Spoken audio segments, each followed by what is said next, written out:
Assalamualaikum warahmatullahi wabarakatuh. Perkenalkan, nama saya Risha Mata Putri, NIM 22334111 dari jurusan Keperawatan.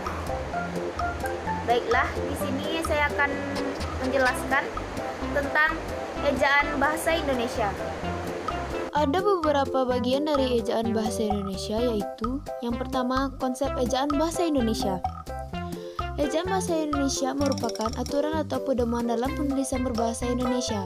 Dalam Kamus Umum Bahasa Indonesia dinyatakan, ejaan adalah cara atau aturan menulis kata-kata dengan huruf. Ejaan adalah keseluruhan peraturan bagaimana melambangkan bunyi ujaran dan menggambarkan antar hubungan antara lambang-lambang tersebut. Berdasarkan pembahasan tersebut, maka ejaan memiliki fungsi sebagai berikut. Yang pertama, landasan pembakuan tata bahasa. Yang kedua, landasan pembakuan kosakata dan peristilahan.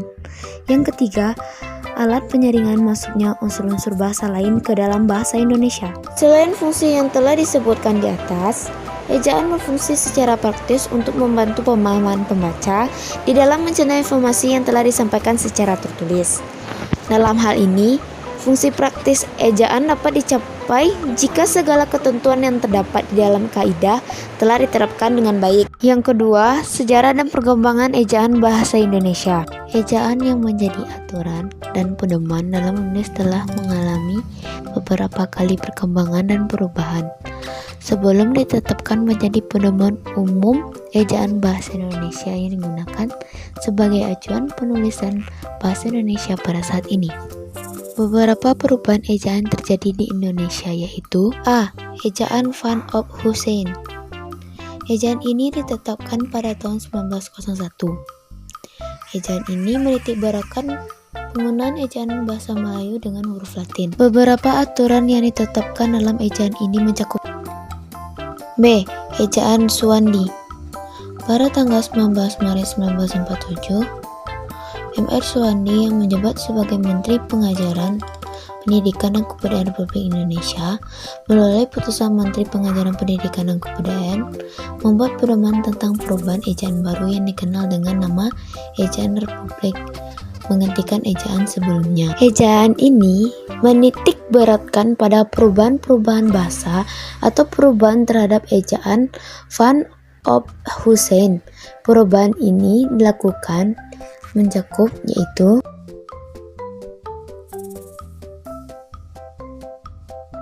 C. Ejaan Melindo.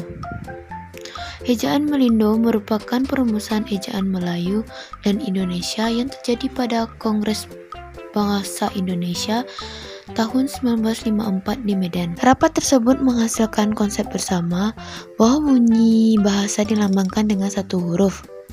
Perbaikan yang dilakukan terhadap ejaan tersebut adalah D. Ejaan yang disempurnakan. Ejaan yang disempurnakan atau EYD merupakan penyempurnaan dari ejaan-ejaan sebelumnya.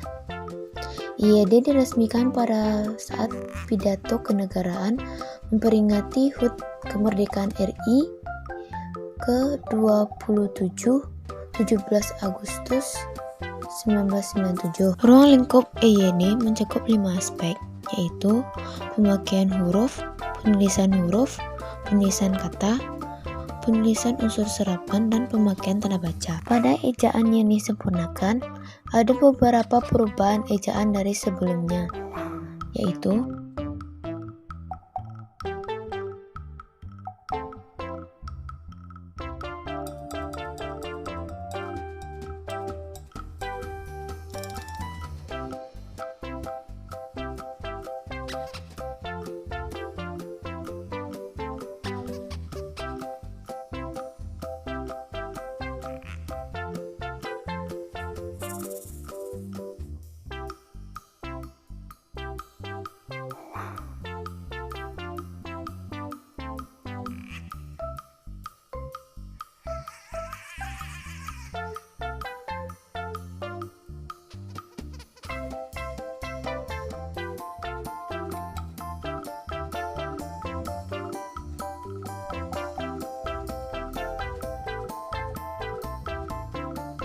E. Pedoman Umum Ejaan Bahasa Indonesia. Pedoman Umum Ejaan Bahasa Indonesia dikembangkan pada tahun 2016 oleh Badan Pengembangan dan Balai Bahasa. Aturan ini dikeluarkan sebagai bentuk perbaikan terhadap ejaan sebelumnya. Pedoman Umum Ejaan Bahasa Indonesia merupakan perkembangan dari ejaan yang disempurnakan.